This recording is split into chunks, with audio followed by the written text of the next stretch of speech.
ایک نوجوان اپنی ماں سے کہنے لگا اماں میں تیرے حق کی، میں تیرے پیار کی، میں تیری خدمات کی، میں ماں کی ممتا کی قیمت ادا کروں گا۔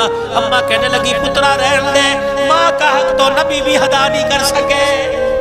کہا نہیں اماں میں نے کرنا ہے، آزما کے دیکھ لے۔ اماں کہنے لگی آزما لوں کہاں؟ کہا آج کی رات تو نے اپنے بستر پہ نہیں سونا، اپنی بیوی کے پاس نہیں سونا، مد کمرے میں نہیں سونا، آج رات تو نے ماں کے قدموں میں سونا ہے۔ اماں ٹھیک ہے، اس سے کیا ماں کی ممتا کا حق ادا ہو جائے گا؟ ہاں بیٹے۔ رات کو بیٹا سویا، اشاعت میں شاہ سویا۔ اماں نے کہا سو گیا ہے؟ کہا نہیں اماں جاگ دا پیاں۔ کہا بیٹے ذرا پانی دا پیالہ تا بھر کے لا۔ پانی کا پیالہ بھر کے لائے، بیٹا پلے کے آیا۔ ماں نے 2-4 گھونٹ پیے، باقی جو پیالے میں پانی تھا بستر پہ پھینک دیا۔ کہنے لگی یہاں سو جا۔ اماں گلے بستر پہ لٹائے گی، سینے پر لٹایا کرتی تھی۔ کہا تو نے حق ادا نہیں کرنا۔ بیٹا گلے بستر پہ لیٹ گیا۔ رات تھی، دل کا تھکا ہارا تھا، اس لیے تو کہتے ہیں نیند تو سولی پر بھی آ جاتی ہے۔ گلے بستر پہ نیند آ گئی، اماں نے پھر اٹھایا۔ سو گیا؟ نہیں اماں تیرے حق ادا کرنے کا انتظار کر رہا ہوں۔ اچھا پھر مجھے پانی پیلا۔ برتن پانی کا بھر کے لایا، جو بستر پہ تھوڑی خشک جگہ بچی تھی، سوکھی جگہ بچی تھی، ماں نے 2 گھونٹ پیے، سوکھی جگہ پہ پانی پھینک کے بستر گلا کر دیا۔ بچہ کہنے لگا اماں جان سمجھ نہیں آتی کیسا حق ہے؟ کہ اس پہ سو جا، تُنے حق ادا کرنا ہے۔ جب رات کے 2:30-3 بج گئے، بچہ خراٹے مار مار کے سونے لگا، بے خبر ہو کے سو گیا۔ ماں نے پھر ہلایا، ہڑبڑا کے اٹھا۔ گھر کے اندر بھی تو یہی حال ہے، سوتے کو ماں سر پہ ہاتھ رکھتی ہے، کہتا اماں کیا مصیبت ہے؟ دروازے بند کر دے، مصیبت آ گئی۔ اور ماں کو دیکھ کے یوں نہ کہا کرو مصیبت آ گئی، ماں کو دیکھ کے مسکرا دیا کرو کہ خدا کی رحمت آ گئی ہے۔ ماں کو دیکھ کے مسکرایا کرو رحمت خدا بندی آ گئی۔ انہوں نے کہا حق نہیں ادا کرنا۔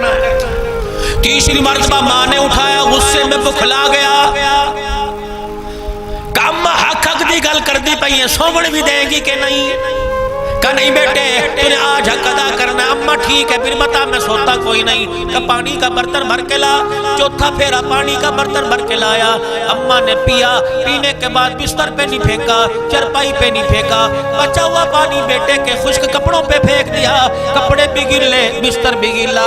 اللہ اکبر، پیالہ زمین پہ پھینک کے کہنے لگا میری بیوی سچ کہتی ہے تو پاگل ہو گئی ہے، پاگلوں کا علاج کوئی نہیں۔ کہو میرے بچے میں نے ایک مرتبہ تیرے کپڑے گیلے کیے، میں پاگل ہو گئی۔ تو 2.5 سال گیلے کرتا رہا، میں نے تو تجھے کبھی پاگل نہیں کہا۔ 9 مہینے میری کوکھ میں رہ کے مجھے درد دیتا رہا، مجھے تڑپاتا رہا۔ تجھے تکلیف نہ ہو، میں نیچے نہیں بیٹھی، میں نے پیٹ نہیں دبایا، میں الٹی ہو کے نہ سوئی، تجھے نقصان نہ ہو جائے۔ ڈاکٹر نے کہا یہ نہیں کھانا، بچے کے سینے میں ریشہ پیدا ہو جائے گا۔ بچے میں نے ٹھنڈا کھانا چھوڑ دیا۔ ڈاکٹروں نے کہا گرم نہ کھا، حمل کے اندر گرمی آ جائے گی۔ بچے میں نے گرم کھانا چھوڑ دیا۔ اس وقت میں نے تجھے پاگل نہیں کہا تھا، میں نے یوں نہیں کہا تھا پاگل آ رہا ہے، بلکہ یوں کہا تھا خدا کا تحفہ آ رہا ہے۔ اور میرے جب بچے تو دنیا میں آ گیا تو گندگی میں لپٹا ہوا تھا، اسی وقت میرے سینے سے لگا کے خدا کا شکر ادا کیا۔ او میرے بچے جب پہلی مرتبہ تجھے گود میں اٹھایا، میں نے تیرا ماتھا چوما، تو نے پیشاب کی دھار میرے منہ پہ مار دی۔ اللہ کی عزت کی قسم ہے میں نے تو تجھے پاگل نہیں کہا تھا۔ او لوگو گاڑیوں پہ لکھوانے سے ماں کی عظمت نہیں آئے گی کہ ماما ٹھنڈیاں چھاواں۔ اور اس نمونے کو، اس جملے کو سینوں پہ لکھ لو، ماما ٹھنڈیاں چھاواں۔ اور یہ ٹھنڈی چھاؤں تمہیں دنیا کی مصیبتوں میں بھی کام دے گی، اور قبر میں فرشتوں کے سامنے بھی یہ دعا تمہیں کام دے گی۔ یہ اسٹیج کوئی عام اسٹیج نہیں ہے، قاری محمد اسماعیل صاحب کی مسجد کا اسٹیج ہے، ممبر ہے۔ وہ ہر جمعے نیا خطیب آتا ہوگا، مہینے بعد آتا ہوگا، طرح طرح کی اپنی بولی میں قرآن سناتا ہوگا، اپنے انداز میں قرآن سناتا ہوگا۔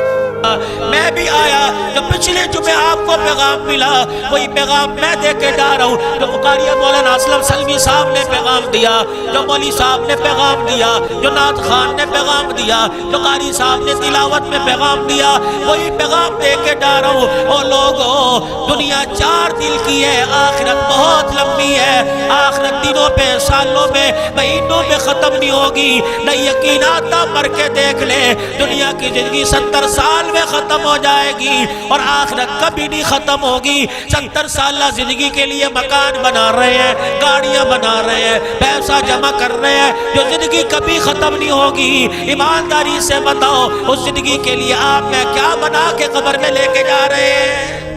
قرآن کی تلاوت کو نہ چھوڑنا، او لوگوں قرآن کی تلاوت کو نہ چھوڑنا، قرآن کی تلاوت کرنا۔ اللہ اکبر، قرآن کھول کے بیٹھ جانا، تنہائی میں چائے منگوا کے یار کے ساتھ بیٹھ کے باتیں کرتا ہے، قرآن کھول کے پڑھنا شروع کر دے، خدا کے ساتھ باتیں کرنے لگ جائے گا۔ جیسے روزانہ یار سے ملاقات کرتا ہے، اللہ بھلا کرے، اللہ اس کے مال میں برکت دے، جیسے روزانہ یار سے ملاقات کرتا ہے کہ یار سے ملاقات کروں گا اور دل ہلکا ہو جائے گا، دنیا کی پریشانیاں حل ہو جائیں گی۔ اگر وہ مشورہ دے گا خدا سے ملاقات قرآن پڑھنے کی صورت میں، نماز کے قیام میں، رکوع سجدے میں خدا سے کلام کیا کر، اللہ سے باتیں کیا کر، تیری دنیا آخرت کا مسئلہ حل ہو جائے گا۔